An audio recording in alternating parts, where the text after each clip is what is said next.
Welcome to mastermind of GK. एक बार फिर से आप लोग का स्वागत है मास्टरमाइंड ऑफ जीके में। फ्रेंड्स, आज इस वीडियो में 100 जीके जीएस देखेंगे, जिसमें आपका करंट अफेयर्स का भी प्रश्न शामिल है और ये प्रैक्टिस सेट है जो आपका बिहार पुलिस फायरमैन के साथ साथ तमाम प्रतियोगिता परीक्षा के लिए काफ़ी महत्वपूर्ण है। पूरा प्रैक्टिस सेट जरूर देखिएगा, गेस करते चलिएगा। फ्रेंड्स, पहली बार चैनल पर विजिट कर रहे हैं तो चैनल को सब्सक्राइब कर बेल आइकन को जरूर दबा देगा। तो चलिए फटाफट देखते हैं। 100 प्रश्न है, थोड़ा फास्ट करेंगे। फ्रेंड्स, आज का पहला सवाल आप लोग के सामने है, फटाफट गेस करते चलिए। भारत के निम्नलिखित राज्यों में से किसकी तटरेखा सबसे लंबी है?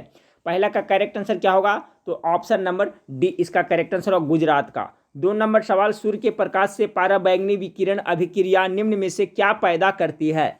सवाल नंबर 2 समझ गए होंगे क्या पूछा जा रहा है कि सूर्य के प्रकाश से पाराबैंगनी विकिरण अभिक्रिया निम्न में से क्या पैदा करती है। 2 नंबर सवाल का करेक्ट आंसर सी हो जाएगा, ऑप्शन नंबर सी, ओजोन पैदा करती है। ठीक है, सूर्य के प्रकाश से पाराबैंगनी विकिरण अभिक्रिया कर ओजोन पैदा करती है। ऑप्शन नंबर सी इसका करेक्ट आंसर होगा। सवाल नंबर 3 को देखें, हरित गृह प्रवाह क्या है? 3 नंबर, इसका जवाब सभी को पता होना चाहिए। तो हरित गृह प्रवाह क्या है आपका? वैश्विक ताप में वृद्धि। ऑप्शन नंबर ए इसका करेक्ट आंसर हो जाएगा। हरित गृह प्रवाह क्या है? तो वैश्विक ताप में वृद्धि। देखिए, हरित गृह प्रवाह के कारण क्या है? वैश्विक तापमान में भारी वृद्धि दर्ज की जा रही है। ठीक है, तो ऑप्शन नंबर ए 3 का करेक्ट आंसर है। सवाल नंबर 4 को देखें कि निम्नलिखित में से किसका वेग अधिकतम होता है? अधिकतम वेग इसमें से किसका होगा? फटाफट गेस करिए 4 नंबर सवाल का। तो इसका हो जाएगा आपका 4 का करेक्ट आंसर हो जाएगा फ्रेंड्स, ऑप्शन नंबर बी, प्रकाश का वेग है जो सबसे अधिकतम होता है, जो ऑप्शन दिया हुआ उसमें। 5 नंबर सवाल, कर्क रेखा निम्नलिखित में से किन राज्यों से होकर गुजरती है? चलिए, इसमें आपको बताना है। तो गमछा झाड़ो मित्रों पर सभी को ट्रिक याद होगा फ्रेंड्स। 5 का करेक्ट आंसर हो जाएगा ऑप्शन नंबर ए, यानी एक में हो गया आपका क्या? गुजरात हो गया, 2 में हो गया छत्तीसगढ़ हो गया, और हो गया झारखंड में। उत्तर प्रदेश से होकर करके नहीं गुजरता है। तो कौन कौन राज्य से गुजरता है फ्रेंड्स? देख लिये, गुजरात 1, राजस्थान 2, मध्य प्रदेश 3, छत्तीसगढ़ 4, झारखंड 5, पश्चिम बंगाल 6, त्रिपुरा 7, मिजोरम 8, यानी 8 राज्यों से होकर गुजरता है। तो इसमें यूपी आपका नहीं आता है, तो इसका राइट आंसर हो गया ए 5 का। सवाल नंबर, हाँ फ्रेंड्स, तो सवाल नंबर 6 देखिए। सवाल नंबर 6 आपका क्या कर रहा है कि एक सुरंग में 100 वाट क्षमता वाले 5 बल्ब लगातार 20 घंटे तक जलाए जाते हैं तो संपूर्ण विद्युत खर्च क्या होगी? यूनिट में पूछा जा रहा है। ठीक है, तो देखिए अभी हम लोग इसको एक फार्मूला होता है फ्रेंड्स, पी बराबर डब्ल्यू बटा टी होता है। ठीक है, तो डब्ल्यू बराबर हम लोग निकाल लेंगे। तो डब्ल्यू बराबर क्या होगा? डब्ल्यू बराबर हो जाएगा आपका पी गुना टी। तो पावर कितना है? 100 है, और 5 बल्ब है तो 5 से गुना हो जाएगा, और कितना है? 20 घंटा है तो 20 से यहाँ पर गुना हो जाएगा। तो डब्ल्यू बराबर क्या आ जाएगा आपका? 5 दूनी 10, यानी कि 10,000 आ जाएगा फ्रेंड्स। ठीक है, यानी कि डब्ल्यू बराबर कितना आ जाएगा? 10,000 वाट आ जाएगा। ठीक है, कितना? 10,000 वाट। अब देखिए, सभी को पता है कि 1000 वाट बराबर क्या होता है? 1 यूनिट होता है। तो इसमें हम 1000 से भाग देंगे तो ये क्या यूनिट में निकल जाएगा? 3 शून्य से 3 शून्य कर जाएंगे, 10 यूनिट हो जाएगा इसका करेक्ट आंसर। ऑप्शन नंबर आपका सी 6 का करेक्ट आंसर हो जाएगा। सवाल नंबर 7 को देखिए। देखिए, ऐसा मैथ बहुत बार बताया हूँ फ्रेंड्स, इसका कॉन्सेप्ट क्लियर रखें। यूनिट में जब निकालना रहेगा तो सभी को पता होना चाहिए कि 1000 वाट बराबर क्या होता है? 1 यूनिट होता है। ठीक है, और 1 किलो वाट घंटा बराबर क्या होता है? 1 यूनिट होता है। इतना बड़ा वाट कितना होता है? तो 1000 वाट होता है, याद रखिएगा। चलिए सवाल नंबर 7 को देखिए। सवाल नंबर 7 है, किस वर्ष बाबर ने सुल्तान इब्राहिम लोदी को पानीपत की लड़ाई में पराजित किया था? तो पानीपत की प्रथम लड़ाई कब हुई थी फ्रेंड्स? ये आपका 1526 ईस्वी में हुआ था। ठीक है, 1526 ईस्वी में बाबर ने सुल्तान इब्राहिम लोदी को हराया था। डेट के साथ इसको याद रखिएगा। पानीपत का प्रथम लड़ाई पूछा जाता है तो पहले 1526, लेकिन अब पूछा जाता है डेट, तो 21 अप्रैल याद रखिएगा। ठीक है, 21 अप्रैल 1526 ईस्वी को हुआ था ये। ठीक है, 8 नंबर सवाल को देखिए। 8 नंबर सवाल आपका, खिलाफत आंदोलन के प्रमुख नेता निम्नलिखित में से कौन थे? 8 नंबर सवाल का जो करेक्ट आंसर हो जाएगा ऑप्शन नंबर ए, मौलाना मोहम्मद अली और शौकत अली, इसका करेक्ट आंसर हो जाएगा खिलाफत आंदोलन के प्रमुख नेता। 9 नंबर सवाल को देखिए, निम्नलिखित में से कौन सी चट्टान प्रणाली भारत में नवीनतम है? नवीनतम चट्टान प्रणाली भारत में कौन सा है? 9 का करेक्ट आंसर होगा option number D, Gondwana. 10 number सवाल, वायु शक्ति विंड पावर में ऊर्जा का कौन सा रूप विद्युत ऊर्जा में परिवर्तित होता है? चलिए, अच्छा सवाल है।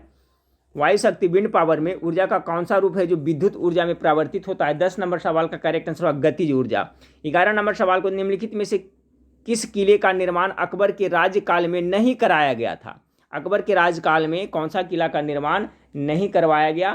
तो इसका राइट आंसर क्या होगा फ्रेंड्स? इसका जो राइट आंसर हो जाएगा 11 का नंबर सवाल का है दिल्ली का लाल किला, क्योंकि फ्रेंड्स दिल्ली के लाल किला का निर्माण शाहजहां के द्वारा करवाया गया था, ना कि अकबर के द्वारा। 12 नंबर सवाल को देखिए। 12 नंबर सवाल आपका है कि भारत की निम्न झीलों में से कौन जम्मू एवं कश्मीर में अवस्थित है। तो जम्मू और कश्मीर में कौन सा झील है, गेस करते चलेगा फ्रेंड्स। 12 नंबर सवाल का क्या होगा, तो देखिए अंचार झील। अंचार झील जो आपका कहाँ पड़ता है, तो जम्मू कश्मीर में अवस्थित है, ठीक है। उसी तरह से आपका कोलोरू झील है जो कहाँ पड़ता है, तो कोलोरू झील पड़ता है आपका, याद रखिएगा, आंध्र प्रदेश में स्थित है, ठीक है। कोलोरू झील है जो कहाँ है आपका, आंध्र प्रदेश में आपका स्थित है। ये भी पूछा जाता है, तो इसको भी आप लोग जरूर याद रखिएगा। तो भारत की निम्न झीलों में से कौन सा जम्मू एवं कश्मीर में अवस्थित है, तो अंचार झील है जो आपका कहाँ है, तो जम्मू और कश्मीर में अवस्थित है। इसे आप जरूर रखिए। कोलोरू झील बार बार पूछा जाता है फ्रेंड्स, इसको भी आप लोग याद रखिएगा। कहाँ पड़ता है कोलोरू झील, तो आपका आंध्र प्रदेश में स्थित है। चलिए अगला सवाल को देखते हैं। 13 नंबर सवाल, रोगियों के दांत देखने में दंत चिकित्सक द्वारा प्रयुक्त दर्पण कौन होता है। सही बताया था फ्रेंड्स, नाक कान आँख के जो भी डॉक्टर हैं वो कौन सा दर्पण का उपयोग करते हैं। चलिए गेस कीजिए, इसका राइट आंसर क्या होगा, तो अवतल दर्पण का करता है। हजामत बनाने के लिए सैलून में जो प्रयोग होता है अवतल दर्पण का ही प्रयोग होता है। 14 नंबर सवाल को देखिए, थोड़ा धुंधला दिख रहा है, गौर से सुनिएगा। निम्नलिखित में से कौन त्रिकोणात्मक संघर्ष का हिस्सा नहीं था। 14 का करेक्ट आंसर हो जाएगा क्या, तो त्रिकोणात्मक संघर्ष का चोल था जो नहीं था। बाकी राष्ट्रकूट पाल और प्रतिहार वंश था, जबकि चोल वंश था जो त्रिकोणात्मक संघर्ष का हिस्सा नहीं था। 14 नंबर सवाल का right answer option number D होगा।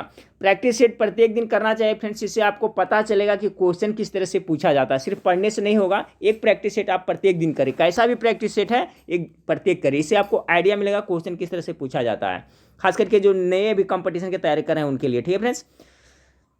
15 नंबर सवाल को देखें कि विवेकानंद ने शिकागो में आयोजित पार्लियामेंट ऑफ वर्ल्ड्स रिलीजन्स में भाग कब लिया था, ठीक है, यानी कि जो धर्म सम्मेलन हुआ था फ्रेंड्स, तो कब हुआ था, इसका आंसर आप फटाफट गेस करें।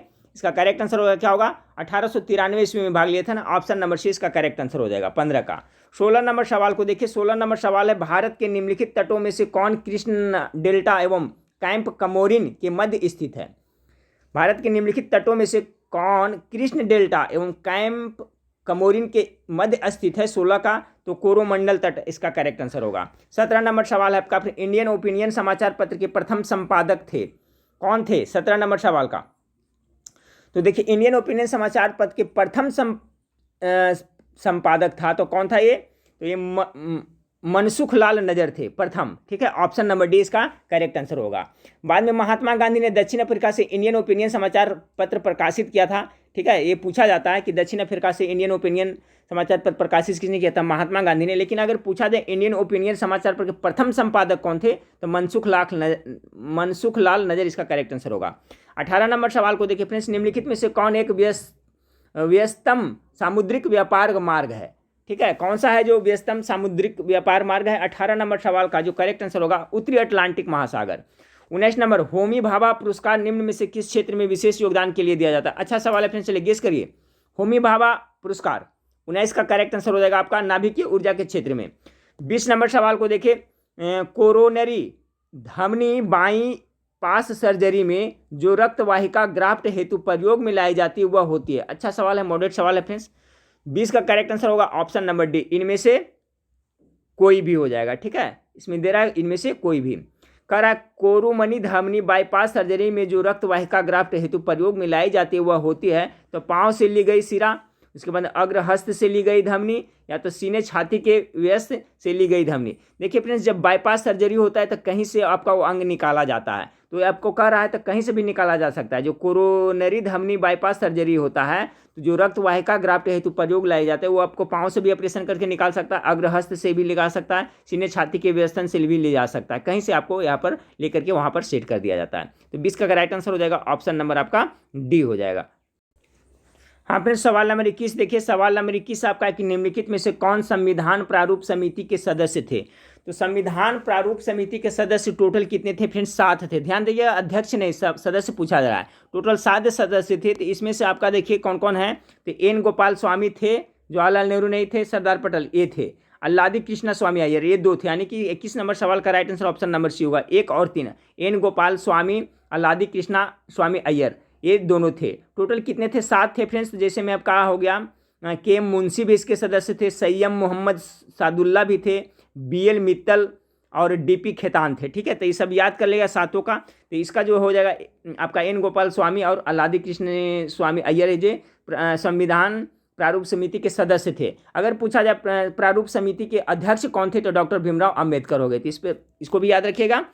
चलिए सवाल नंबर 22 को देखते हैं। 22 नंबर सवाल है, भारत के राष्ट्रपति पर महाभियोग चलाने के लिए कम से कम कितने दिन पूर्व की सूचना आवश्यक है। बहुत दिन बाद ये प्रश्न देखने को मिला है फ्रेंड्स। तो भारत के जो राष्ट्रपति पर महाभियोग चलाने के लिए कम से कम उसे 14 दिन पूर्व सूचना आवश्यक है, यानी ऑप्शन नंबर बी 22 का करेक्ट आंसर हो जाएगा।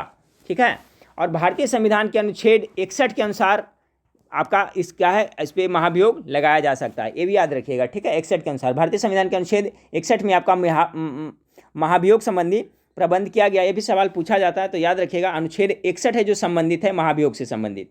चलिए सवाल नंबर 23 को देखते हैं कि निम्नलिखित अनुच्छेदों में कौन से एक राज्य सरकार को ग्राम पंचायतों को संगठित करने के लिए निर्देशित करता है। ग्राम पंचायत संगठन क्या होगा फ्रेंड्स, चलिए सबका माइंड में आ गया होगा इसका आंसर। तो आपका अनुच्छेद 40 है जो किससे संबंधित है, तो आपका ग्राम पंचायत से है, तो ऑप्शन नंबर 20 का करेक्ट आंसर होगा। सवाल नंबर 24 को देखिए। सवाल नंबर 24 है, उत्तर भारत में चांदी का सिक्का टंका जारी करने वाला कौन मध्यकालीन शासक था। चलिए फटाफट गेस करिएगा, टंका किसने जारी किया था, तो इल्तुतमिश ने किया था। ऑप्शन नंबर ए इसका करेक्ट आंसर हो जाएगा। 25 नंबर सवाल को देखिए। आज़ाद हिंद फौज के अधिकारियों के लाल किले में चल रहे मुकदमे में उनके पक्ष में निम्नलिखित में से किसने वकालत की थी। 25 का करेक्ट आंसर हो जाएगा आपका सर TB सप्रू ने। ऑप्शन नंबर डी 25 का करेक्ट आंसर होगा। आज़ाद हिंद फौज के अधिकारियों के लाल किले में चल रहे मुकदमे में उनके पक्ष में निम्नलिखित में से किसने वकालत की थी, तो सर TB सप्रू ने किए थे। 26 नंबर सवाल को देखिए कि निम्नलिखित देशांतरों में कौन सा भारत का प्रमाणिक मध्याह्न रेखा कहलाता है। 26 नंबर सवाल का क्या होगा फ्रेंड्स, आपका 82 डिग्री ना, यानी ऑप्शन नंबर 82 डिग्री पूर्वी देशांतर। ठीक है, याद रखिएगा 82 डिग्री। यहाँ पर देखिए फ्रेंड्स ऑप्शन में यहाँ पर 87, हाँ ये ऑप्शन नंबर डी इसका करेक्ट आंसर होगा। 26 का right answer option number D होगा। 82 डिग्री आपका पूर्वी देशांतर, यानी कि 26 का correct answer option number D होगा। 27 नंबर सवाल को देखिए कि प्रोटीन की प्रचुरता वाले खाद्य पदार्थ में उपस्थित अमीनो अम्ल टायरोसिन के बारे में निम्नलिखित कथनों में से कौन एक सही नहीं है। कौन सा हार्मोन, टायरोसिन के बारे में। 27 का correct answer option number D होगा। यह बुढ़ापे के लिए उत्तरदायी मुक्त मूलकों के विरुद्ध रक्षा कर सकता है, ये आपका इसके बारे में सही नहीं है। बाकी आपका टायरोसिन के बारे में यह ऊर्जा के स्तर को बढ़ाने में सहायता करता है, सही है। यह भावात्मक और पर्यावरणीय दबावों का सामना कर सकता है, यह उदासी से लड़ सकता है। फिर से देखिए इंपॉर्टेंट सवाल है कि प्रोटीन की प्रचुरता वाले खाद्य पदार्थों में, ऐसे खाद्य पदार्थ जिसमें प्रोटीन की प्रचुरता अधिक है उसमें उपस्थित अमीनो अम्ल, क्या नाम है इसका, अमीनो अम्ल टायरोसिन। ये टायरोसिन क्या है, अमीनो अम्ल है, के बारे में कौन सा कथन सही नहीं है, तो ये कथन आपका सही नहीं है। बाकी यह उदासी से लड़ सकता है, यह भावात्मक पर्यावरणीय दबावों को सामना कर सकता है, यह ऊर्जा के स्तर को बढ़ाने में सहायता करता है, ये सब सही है। ये टायरोसिन क्या है, तो एक अमीनो अम्ल है। ये कहाँ पाया जाता है, तो प्रोटीन की प्रचुरता जिसमें पाया जाता है, जो जिस खाद्य पदार्थ में। ठीक है, चलिए फ्रेंड्स सवाल नंबर, हाँ फ्रेंड्स तो सवाल नंबर 28 को देखिए। कर आए निम्नलिखित में से कौन सा सही सुमेलित है। इसमें से एक है जो सही सुमेलित है, बाकी 3 गलत है। तो लोनार देखिए तो पहले गलत हो गया, नक्की गुजरात ये भी गलत हो गया, कोलोरू आंध्र प्रदेश ये सही है। अभी मैंने बताया था कोलोरू झील कहाँ पड़ता था, आंध्र प्रदेश। पुलकित झील केरल ये भी गलत है।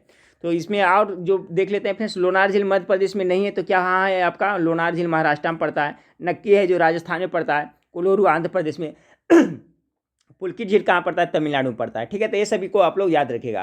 तो 28 नंबर सवाल में पूछा जा रहा था निम्न से कौन सा सही सुमेलित है, तो ऑप्शन नंबर सी इसका राइट आंसर कोलोरू आंध्र प्रदेश में है।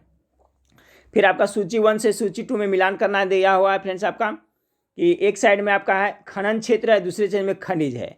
तो कौन सा खनन क्षेत्र है जो किस खनिज के लिए प्रसिद्ध है, ये आपको बताना है 29 का। तो देखिए गुरु महिसानी है जो आपको लौह अयस्क के लिए है, यानी कि ये आपका हो जाएगा 3 हो जाएगा। तलचर है तो इसका तो सभी पता है फ्रेंड्स, तलचर किसके लिए फेमस है, तो कोयला के लिए फेमस है। तलचर कहाँ गया आपका, कोयला के लिए। बच गया जादूगोड़ा, तो ये तो आपका यूरेनियम के लिए है। बच गया जावर, तो जावर किसके लिए, सीसा के लिए। यानी 29 नंबर सवाल का जो करेक्ट आंसर हो जाएगा ऑप्शन नंबर ए हो जाएगा। ठीक है, 1 का 3, बी का 4, सी का 2 और डी का 1 हो जाएगा। एक बार पुनः देख ले फ्रेंड्स, आपका एक का क्या है, गुरु माहिसानी है जो आपका लॉयस के लिए, तलचर है जो कोयला के लिए, जादूगोड़ा है जो यूरेनियम के लिए, जावर है जो सीसा के लिए है। चलिए 30 नंबर सवाल को देखिए। 30 नंबर सवाल आपका है संसद राज्य सूची के विषय के संबंध में कानून बना सकती है। बहुत अच्छा सवाल है, बिहार पुलिस में भी आपको पूछा गया था। 30 नंबर सवाल का इसका करेक्ट आंसर हो जाएगा फ्रेंड्स ऑप्शन नंबर बी। यदि राज्यसभा ऐसा संकल्प पारित करती है तो संसद राज्य सूची के विषय के संबंध में कानून बना सकती है यदि राज्यसभा ऐसा संकल्प पारित करती है तो 30 का करेक्ट आंसर बी होगा। 31 नंबर सवाल को देखिए, राज्य विधानसभा में कोई भी धन विधेयक पुनः स्थापित नहीं किया जा सकता है बगैर किसके, बगैर संस्तुति के। 31 नंबर सवाल का राइट आंसर होगा ऑप्शन नंबर बी। राज्य के राज्यपाल की संस्तुति के बगैर राज्य विधानसभा में कोई भी धन विधेयक पुनः स्थापित नहीं किया जा सकता है, यानी ऑप्शन नंबर 31 का बी करेक्ट आंसर हो जाएगा।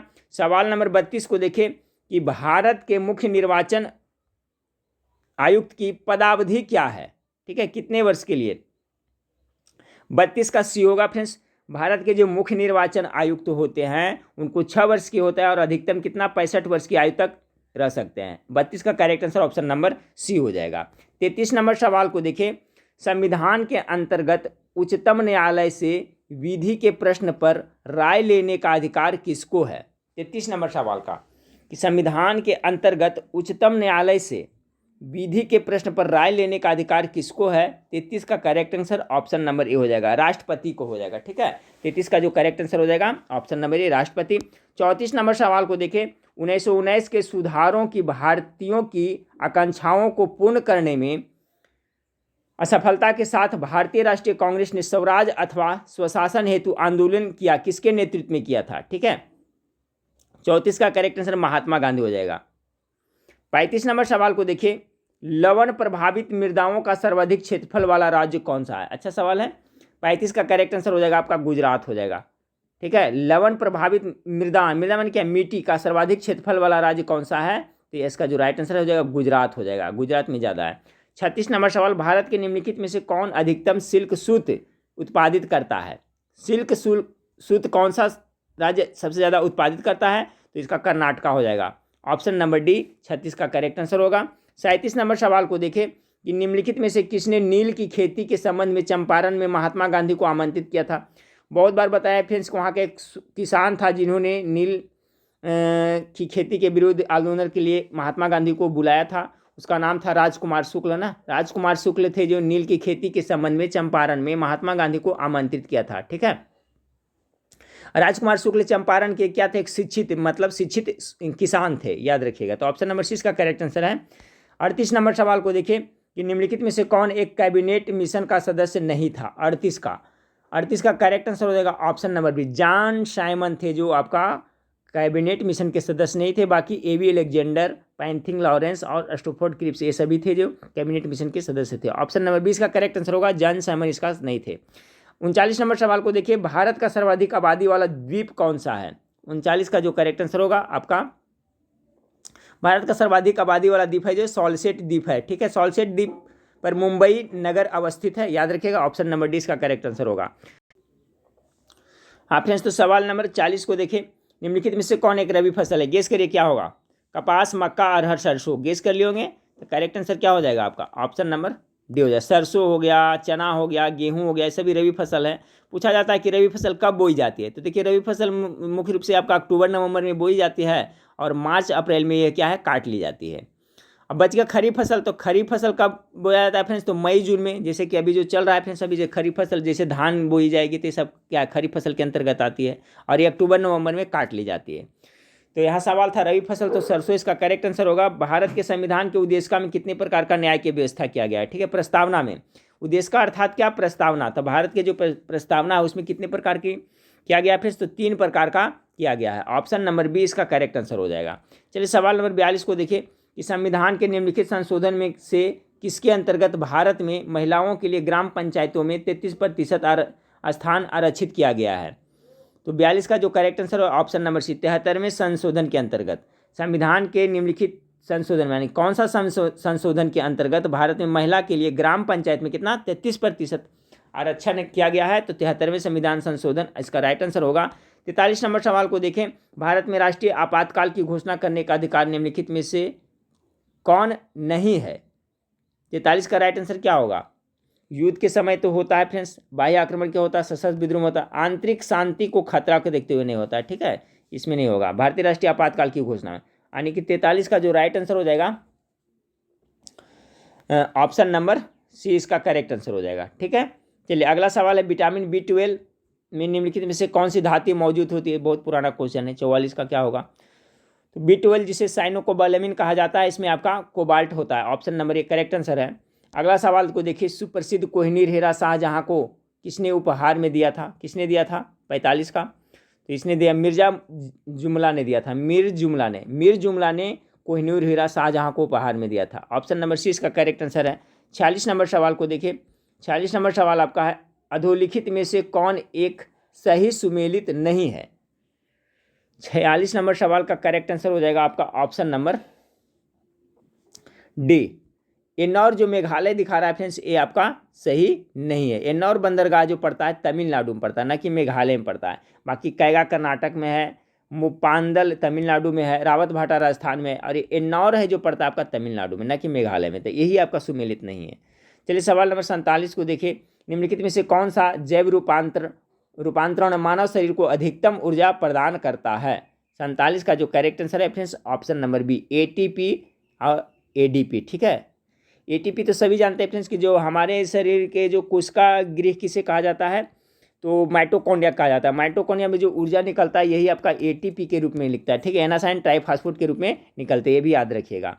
चलिए अगला सवाल 48 को देखें, दिल्ली का वह प्रथम सुल्तान कौन था जिसने नियमित सिक्के जारी किए तथा दिल्ली को अपने साम्राज्य की राजधानी घोषित किया? नियमित सिक्के भी जारी किया और दिल्ली को अपना साम्राज्य की राजधानी घोषित किया। गेस कीजिए 48 नंबर सवाल का करेक्ट आंसर क्या होगा? तो 48 नंबर सवाल का जो आपका करेक्ट आंसर हो जाएगा friends option number B, Iltutmish हो जाएगा। चलिए सवाल नंबर 49 को देखते हैं। 49 नंबर सवाल आपका है, निम्नलिखित में से किस नाभिकीय शक्ति संयंत्र की कुल स्थापित क्षमता अधिकतम है? तो अधिकतम क्षमता तो आपका तारा पर क्या होगा? गेस कर लिए होंगे, राइट आंसर यही होगा ऑप्शन नंबर डी। अब देखिए फ्रेंड्स, भारत में देश के कुल यातायात में सड़क यातायात का भाग कितना है? अच्छा सवाल है भी है 50 का। तो देखिए देश में कुल यातायात का लगभग आपका 80%। ठीक है, 80% है जो आपका सड़क यातायात का भाग है। कितना? 80% याद रखिएगा। देश में, पूरे भारत देश में जो कुल यातायात का साधन है उसमें 80% सड़क का है। 51 नंबर सवाल आपका है फ्रेंड्स कि प्राकृतिक में सर्वाधिक प्रचुरता से पाए जाने वाला कार्बनिक यौगिक कौन है? ये भी सवाल अच्छा है। 51 का इसका हो जाएगा ग्लूकोज हो जाएगा। ठीक है, प्राकृतिक में सर्वाधिक प्रचुर मात्रा में पाया जाने वाला ग्लूकोज होगा। 52 नंबर, सेब का हृदय रोगियों के लिए विशेष महत्व है क्योंकि ये बड़े स्रोत है। अच्छा सवाल है फ्रेंड्स, सेब में क्या मैलिक एसिड पाया जाता है? याद रखिएगा, सेब में कौन सा एसिड पाया जाता है? तो मैलिक एसिड पाया जाता है। और ये है जो आप खास करके हृदय रोगियों के लिए बहुत फायदेमंद होता है। किसके कारण से? तो 52 का करेक्ट आंसर हो जाएगा ऑप्शन नंबर डी हो जाएगा। ये केवल पोटेशियम के लिए। ठीक है, सेब का हृदय रोगियों के लिए विशेष महत्व है क्योंकि ये बड़े स्रोत है किसके? केवल पोटेशियम के। 52 का करेक्ट आंसर डी हो जाएगा। 53 नंबर सवाल को देखिए फ्रेंड्स, कि उदारीकरण, निजीकरण और भूमंडलीकरण की नीति नई आर्थिक नीति के रूप में निम्न में से किस प्रधानमंत्री द्वारा स्वीकार की गई थी? कौन कौन? उदारीकरण, निजीकरण और भूमंडलीकरण की नीति। 53 का correct answer option number C, Narasimha Rao द्वारा अपनाई गई थी। अगला सवाल को देखते हैं, भारत में मिश्रित अर्थव्यवस्था का अर्थ क्या है? ये सवाल भी बहुत बार बार रिपीट होता है। 54 का इसका हो जाएगा फ्रेंड्स आपका सार्वजनिक तथा निजी क्षेत्र का सह अस्तित्व को ही क्या कहता है? मिश्रित अर्थव्यवस्था कहता है। बहुत अच्छा सवाल है। ऑप्शन नंबर 54 का सी करेक्ट आंसर होगा। भारत में मिश्रित अर्थव्यवस्था का अर्थ है तो सार्वजनिक तथा निजी क्षेत्र का सह अस्तित्व। अगला सवाल को देखिए, आपका सुमेलित करने वाला आ गया फ्रेंड्स। चलिए क्या कर रहा है, सूची 1 से सूची 2 में फ्रियॉन है, फिर टेट्राइथिलेट है, बेंजीन हेक्साक्लोराइड है, कार्बन टेट्राक्लोराइड है। ये किस किस में के लिए है फ्रेंड्स, इसका आपको करना है। तो 55 का जो आपका राइट आंसर हो जाएगा, देखिए मिला लीजिए। ये फ्रियॉन है जो प्रशीतक के रूप में होता है, सभी को पता है प्रशीतक के रूप में होता है। टेट्राएथिलेट है जो आपका किसके लिए? तो एंटीनॉक के लिए होता है। ठीक है, एंटीनॉक यानी अपस्फोट रोधी के लिए होता है। इसका हो जाएगा 1 हो जाएगा। बेंजीन हेक्साक्लोराइड किसके लिए होता है? तो बेंजीन हेक्साक्लोराइड आपको कीटनाशी के रूप में होता है, यानी कि इसका 4 हो जाएगा। कार्बन टेट्राक्लोराइड क्या है? तो कार्बन टेट्राक्लोराइड हो जाएगा अग्निशामक के लिए हो जाएगा। यानी 55 नंबर सवाल का जो करेक्ट आंसर हो जाएगा ऑप्शन नंबर डी हो जाएगा। एक बार पुनः देख ले फ्रेंड्स, पढ़ के बता देता हूँ। फ्रियॉन है जो प्रशीतक के लिए होता है, टेट्राएथिलेट होता है जो आपका टेट्राएथिलेट जो एंटीनॉक के लिए होता है, बेंजीन हेक्साक्लोराइड है जो किसके लिए होता है? तो ये आपका कीटनाशक के लिए होता है। बच गया कार्बन टेट्राक्लोराइड हो गया तो कार्बन टेट्राक्लोराइड हो जाएगा आपका अग्निशमन के रूप में। ठीक है, चलिए अगला सवाल को देखते हैं। 56 नंबर सवाल आपका है, ये देखिए मैथ का, इसमें 2-4 सवाल थे। ठीक है फ्रेंड्स, तो मैथ का सोल्यूशन मैं बताया था, बाद में दूंगा, तो 2-4 सवाल मैथ का, इसको छोड़ देते हैं। अब यहाँ से देखते हैं 61 नंबर सवाल से। ठीक है, 61 नंबर सवाल देखिए थोड़ा धुंधला दिख रहा है, इसको मैं पढ़ देता हूँ, ध्यान से सुनिए। भारत में निम्न में से कौन राजकोषीय नीति निर्धारित करता है? यानी भारत में है जो राजकोषीय नीति का निर्धारण कौन करता है, यही पूछा जा रहा है 61 नंबर सवाल में। 61 का जो आपका करेक्ट आंसर हो जाएगा ऑप्शन नंबर आपका सी हो जाएगा, वित्त मंत्रालय के द्वारा होता है। भारत में निम्न से कौन राजकोषीय नीति निर्धारित करता है, तो वित्त मंत्रालय करता है। 62 नंबर सवाल आपका कि निम्नलिखित अम्लों में से किसका बेकिंग पाउडर के निर्माण में उपयोग करते हैं? बहुत अच्छा सवाल है फ्रेंड, बेकिंग पाउडर। ठीक है, बेकिंग पाउडर जिसे हम लोग खाने वाला सोडा भी कहते हैं, मेरे ख्याल से आप लोग को पता होगा बेकिंग को, तो इसमें टार्टरिक अम्ल का उपयोग किया जाता है। 62 का correct answer option number C हो जाएगा। ये टार्टरिक अम्ल है जो इमली और अंगूर में पाया जाता है। फिर पूछा जाता है इमली और अंगूर में कौन सा अम्ल पाया जाता है, तो टार्टरिक अम्ल पाया जाता है, तो याद रखिएगा। ठीक है, ये ऑक्जेलिक अम्ल है जो इसको टमाटर में पाया जाता है। लैक्टिक अम्ल आप तो दूध दही में पाया जाता है, पता है आप लोग को, तो याद रखिएगा कि बेकिंग पाउडर के निर्माण में आपका टार्टरिक अम्ल का प्रयोग किया जाता है। ठीक है, जो अंगूर और इमली में पाया जाता है। विश्व का सबसे अधिक तेजी से बढ़ने वाला जल पादप कौन सा है? 63 नंबर सवाल का correct answer option number B होगा, जल हाइसिंथ पुष्प। ठीक है, विश्व का सबसे तेजी से बढ़ने वाला जल पादप का नाम है हाइसिंथ। ठीक है, क्या है? हाइसिंथ। यहाँ पर इस तरह से लिखा हुआ है फ्रेंड्स, हा या सिंथ। ठीक है, हाया सिंथ है, ये पुष्प है। तो विश्व का सबसे अधिक तेजी से बढ़ने वाला जल पादप क्या है, तो हायासिंथ पुष्प है। चलिए सवाल नंबर 64 को देखिए, फेसबुक वेबसाइट के संस्थापक कौन है? 64 का जो करेक्ट आंसर हो जाएगा ऑप्शन नंबर बी, मार्क जुकेरबर्ग है। सभी को पता है फेसबुक वेबसाइट का कौन है, मार्क जुकेरबर्ग है। 65 नंबर सवाल को देखिए कि प्लेग की बीमारी निम्नलिखित में से किस कारण से होती है? चलिए, प्लेग रोग किसके कारण से होता है? जीवाणु से होता है कि वायरस से होता है, किससे होता है बताइए?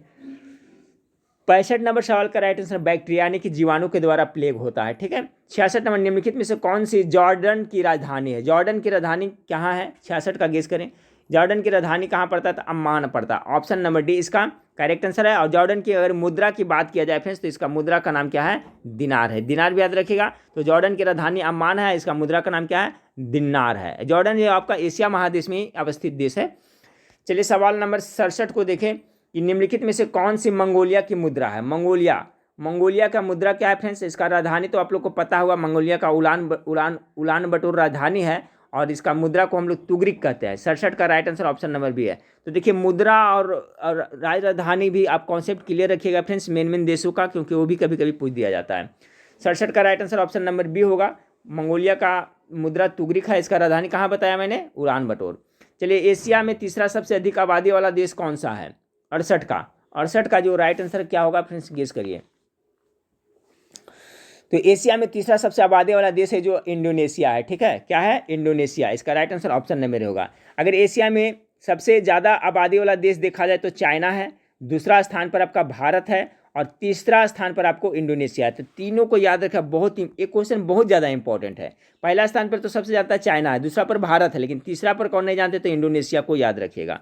अगला सवाल 69 नंबर सवाल को देखिए, संयुक्त राष्ट्र द्वारा मानवाधिकारों का सार्वभौमिक घोषणा को चिन्हित करने के लिए हर वर्ष किस तिथि को अंतर्राष्ट्रीय मानवाधिकार दिवस मनाया जाता है? इतना बड़ा करने की क्या जरूरत है फ्रेंड्स, डायरेक्ट भी पूछा जा सकता है। अंतर्राष्ट्रीय मानवाधिकार दिवस कब मनाया जाता है? अब क्यों मनाया जाता है ये बता दिया है कि संयुक्त राष्ट्र द्वारा मानवाधिकार की सार्वभौमिक घोषणा को चिन्हित करने के लिए। ठीक है, किसको? सार्वभौमिक घोषणा को चिन्हित करने के लिए ही अंतर्राष्ट्रीय मानवाधिकार दिवस कितना तारीख को मनाया जाता है? तो गेस कर लिए होंगे 69 का, 10 दिसंबर को मनाया जाता है। 10 दिसंबर को आपको मनाया जाता है।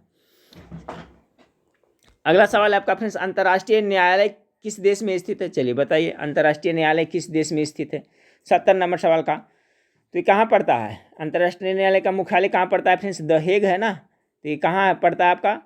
नीदरलैंड में ना, नीदरलैंड में। ऑप्शन नंबर ए इसका राइट आंसर है। हेग कहाँ पड़ता है? नीदरलैंड में पड़ता है। अंतर्राष्ट्रीय न्यायालय नीदरलैंड में स्थित है। नीदरलैंड की राजधानी है जो हेग है, याद रखें। नीदरलैंड की राजधानी अगर कोई पूछे तो हेग है, यहीं पर अंतर्राष्ट्रीय न्यायालय का मुख्यालय है। तो हेग में इसका मुख्यालय है फ्रेंड्स। हेग कहाँ पड़ता है? तो नीदरलैंड में, क्योंकि नीदरलैंड की राजधानी है जो द हेग है।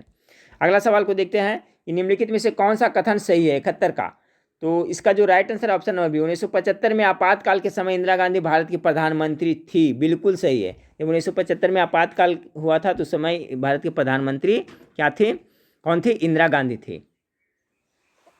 चलिए अगला सवाल को देखते हैं। 72 नंबर सवाल, निम्नलिखित में से कौन सा गलत है। 72 का जो गलत कौन सा है, तो ऑप्शन नंबर डी, 30 वर्ष की आयु का व्यक्ति राज्यपाल बन सकता है, ये आपका गलत है। ठीक है फ्रेंड्स, यह कथन गलत है। 30 वर्ष की आयु का व्यक्ति राज्यपाल बन सकता है। राज्यपाल के लिए न्यूनतम आयु कितना होना चाहिए फ्रेंड्स, तो राज्यपाल के लिए न्यूनतम आयु कितना होना चाहिए, 35 वर्ष होना चाहिए। ये 30 वर्ष होता है जो राज्यसभा के सदस्य के लिए होता है, ठीक है, राज्यपाल के लिए नहीं होता है। तो यहाँ पर स्पष्ट लिखा हुआ कि निम्न में से कौन सा गलत है। तो देखिए, राज्यपाल राष्ट्रपति द्वारा नियुक्त किया था, सही है। राष्ट्रपति के प्रसाद पर्यंत राज्यपाल कार्यकाल का था, ये भी सही है। राज्यपाल राष्ट्रपति को अपना त्यागपत्र सौंपता है। और 30 वर्ष की आयु के व्यक्ति राज्यपाल बन सकता है, गलत है। क्योंकि कितना होना चाहिए, मिनिमम 35 वर्ष होना चाहिए। राज्यपाल बनने के लिए आयु कितना है, कम से कम, तो आपका 35 वर्ष निर्धारित किया गया, न कि 30 वर्ष। चलिए अगला सवाल को देखते हैं। 73 नंबर सवाल है, वन नीति के अनुसार कितने प्रतिशत क्षेत्र में वनों आच्छादित होना चाहिए। बहुत इंपॉर्टेंट सवाल है। कितने प्रतिशत भागों पर वन रहेगा ताकि पर्यावरण आपका प्रदूषित नहीं रहेगा, बैलेंस में रहेगा, ये वन नीति के अनुसार। तो 73 का जो करेक्ट आंसर हो जाएगा फ्रेंड्स आपका 33% पर होना चाहिए। भारत में भी इतना टोटल नहीं है फ्रेंड्स। भारत में लगभग, पहले तो आपका और कम ही था, 21-22 था, लेकिन अभी लगभग 23 पॉइंट समथिंग, यानी 24 के समथिंग में आपका आया है, इतना ही प्रतिशत पर। और होना चाहिए कितना आपका, तो 33% पर। ये लक्ष्य, ये अगर 33% है, कुल भूमिका वन है, तो समझिए आपका पर्यावरण सुरक्षित रहेगा, बैलेंस में रहेगा।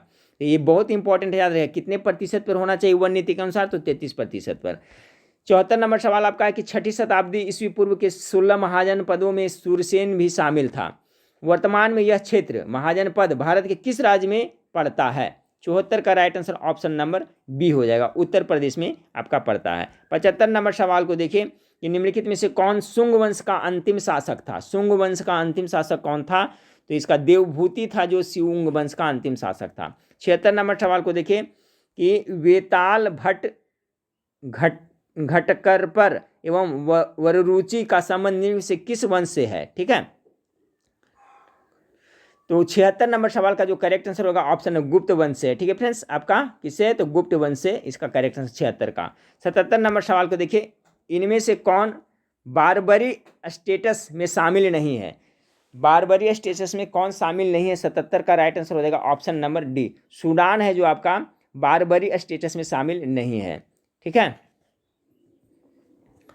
अगला आपका है कि कोलाइड विलियन में कणों का आकार होता है, कितना होता है। 78 का correct answer option number A होगा। ठीक है, कितना होता है, तो 10 के पावर -7 सेंटीमीटर, और से कितना है, -10 पे पावर -7 सेंटीमीटर से कितना, 10 पर पावर -5 सेंटीमीटर। ये आपका कोलाइडी विलियन के कणों का आकार इतना होता है। ऑप्शन नंबर ए इसका करेक्ट आंसर हो जाएगा। ठीक है, 10 पे पावर -7 से कितना फ्रेंड्स, 10 पे पावर -5 सेंटीमीटर। चलिए अगला सवाल आपका है, शंकर पुरस्कार का संबंध निम्नलिखित में से किस क्षेत्र से। चलिए गेस करिए फ्रेंड्स, बहुत अच्छा सवाल है। शंकर पुरस्कार किस में दिया जाता है, 79 का राइट आंसर हो जाएगा आपका।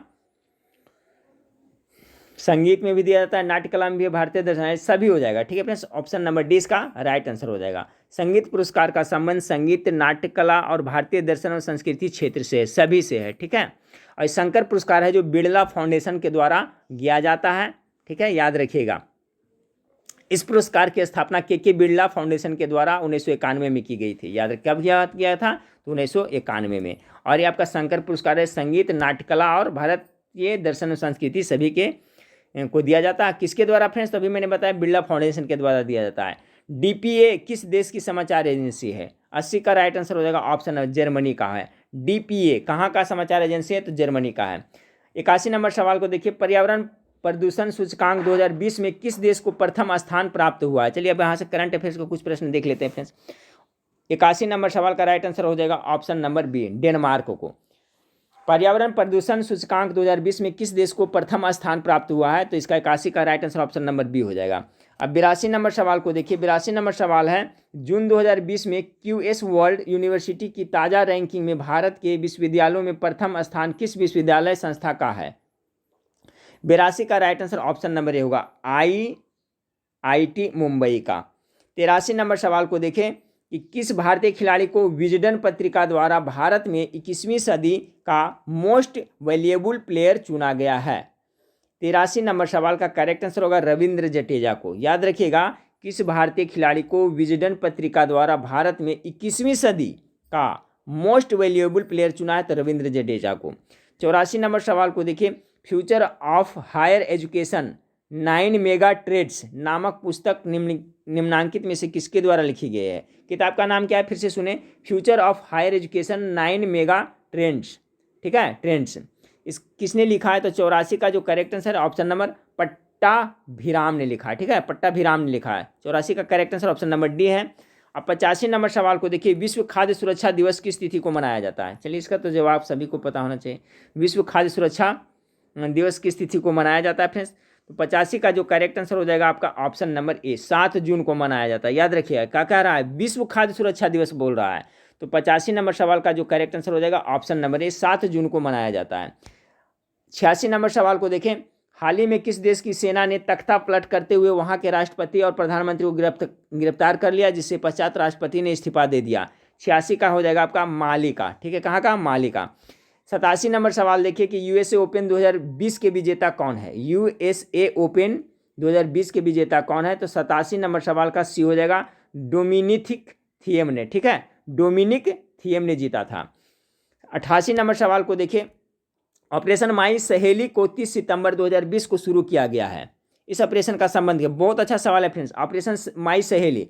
चलिए गेस कीजिए, इसका राइट आंसर क्या होगा? 88 का ऑपरेशन माई सहेली, इसका राइट आंसर क्या होगा फ्रेंड्स? तो देखिए, इसका जो राइट आंसर हो जाएगा आपका 88 का सी हो जाएगा।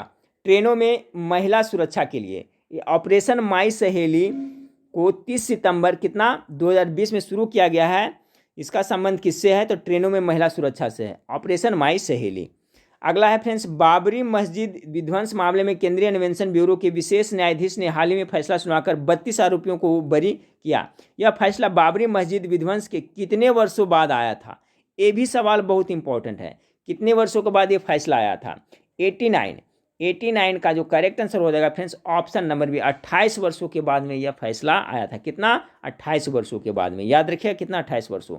90 नंबर सवाल, संसद द्वारा पारित भारतीय सूचना प्रौद्योगिकी संशोधन विधेयक 2020 में कितने सूचना प्रौद्योगिकी संस्थानों को राष्ट्रीय महत्व के संगठन घोषित करने का प्रावधान है? 90 का जो करेक्ट आंसर है ऑप्शन नंबर 5 का। 91 नंबर सवाल को देखिए फ्रेंड्स, 91 नंबर सवाल आपका है कि हाल ही में राज्यसभा द्वारा पारित महामारी रोग संशोधन विधेयक 2020 निम्नांकित में से किस अधिनियम को संशोधित करने हेतु लक्षित है? 91 नंबर सवाल का right answer option number C, महामारी रोग अधिनियम 1897 में से संबंधित है। ठीक है, किसमें संशोधित करने से लक्षित है? तो 1897 का। हाल ही में राज्य सरकार द्वारा पारित महामारी रोग विधेयक, ठीक है, 2020 में जो आपका पारित किया गया है, तो किस अधिनियम में संशोधित करने के लिए किया गया है? तो महामारी रोग अधिनियम 1897। 92 नंबर सवाल को देखिए, नीति आयोग द्वारा हाल ही में एक बहुआयामी गरीबी सूचकांक समन्वय समिति का गठन किया गया, इस समिति के अध्यक्ष कौन है? 92 नंबर सवाल का हो जाएगा संयुक्ता समद्दार। ठीक है, ऑप्शन नंबर ए इसका करेक्ट आंसर हो जाएगा। 93 नंबर सवाल को देखें कि किस राज्य के पर्यावरण और वन विभाग द्वारा हाल ही में प्यार का पौधा अभियान शुरू किया है? चलिए, बहुत अच्छा सवाल है, प्यार का पौधा किसने शुरू किया है फ्रेंड्स? किस राज्य के पर्यावरण और वन विभाग द्वारा किया गया है?